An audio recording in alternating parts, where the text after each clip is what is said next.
It's time for my August TBR, and let's see what I'm planning on reading for the month of August, which I think we're being a little ambitious here, considering I have a lot of travel plans coming up. I have a bachelorette party. I am going on vacation with my boyfriend and some of our friends. Those are 2 long weekends, but I will be on some planes, so I could potentially get a lot of reading done, but then I also will be partying, so I potentially could not get a lot of reading done. But let's see what I'm working on currently and what we're going to get through this month. Coming over from July, I am reading City of Sedition, which is a history of New York City during the Civil War by John Strasbaugh. And I have read this years ago. And it is a definitive work on New York City history. It's absolutely fantastic. I did not retain a lot of the information the first time around. So I'm just really happy that I'm getting into it again. And having read a lot more historical nonfiction at this point in my adult life, I feel like I know when I'm able to retain the information versus when I'm not.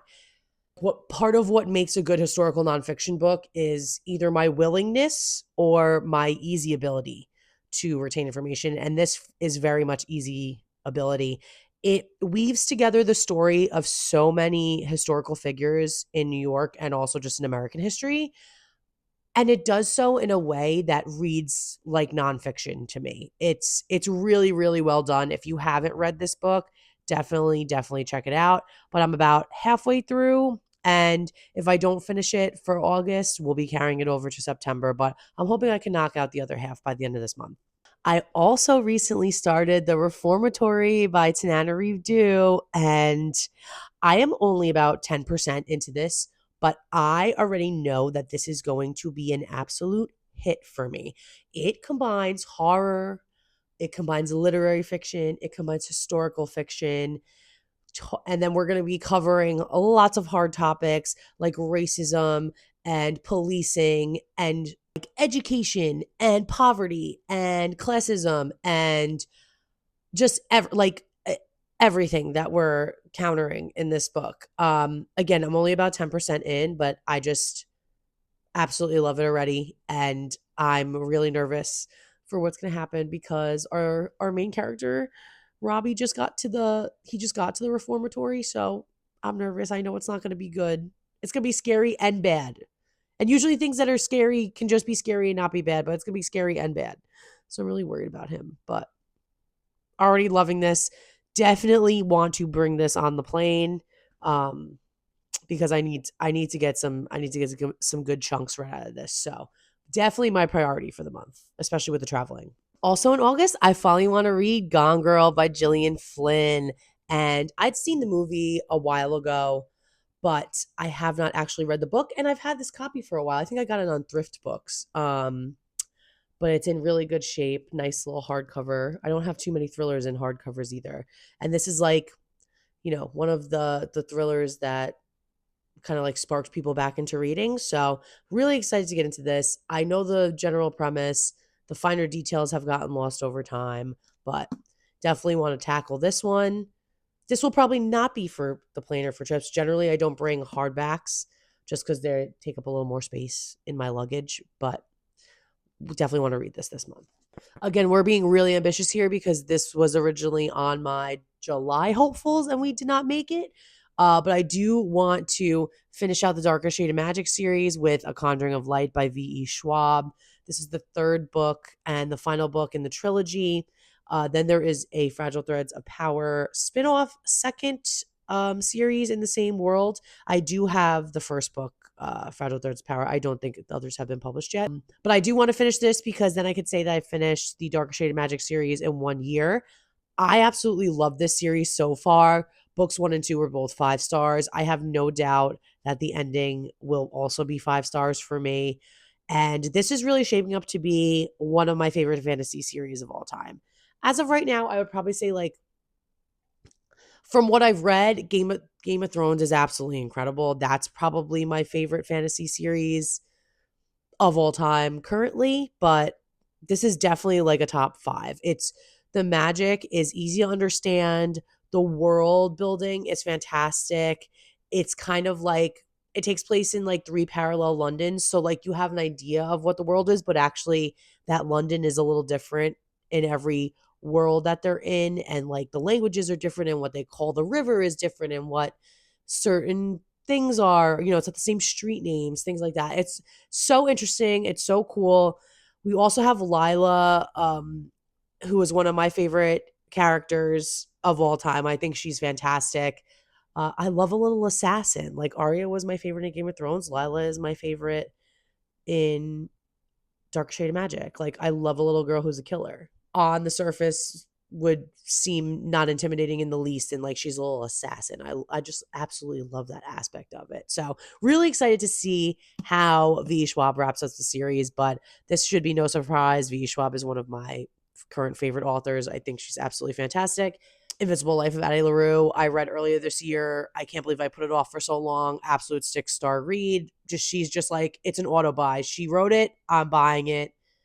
And I have quite a few other things to read of hers, but this is going to be a no questions, going to be obsessed. Once I finish the Darker Shade of Magic series, I can then move on to the next series that I want to read, which is Ninth House by Lee Bardugo.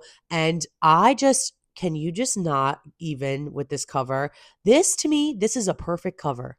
And I know we say don't judge a book by its cover. I judge books by their covers all the time. This perfection made me want to pick up the book. Then I read the explanation. I go, oh, this is pretty interesting. And I get into it. But I also need a lot more dark academia in my life. I really don't think that I have read any true dark academia, and I need it. I love thrillers. I love horror. I love fantasy. Dark academia usually like combines a lot of those elements. So very excited to get into this and to get into Lee Bardugo. I remember The Familiar got published not too long ago, and I was like, that cover is sick. I want to read that book. And then I know I have to do like Six of Crows and things like that. Everyone says that those are great. I know those are her YA books, so I'm not like thrilled to get into it, but Six of Crows does sound pretty good. So I don't know. If I really love Ninth House, obviously I will pick up Hellbent, which is the second book in the series.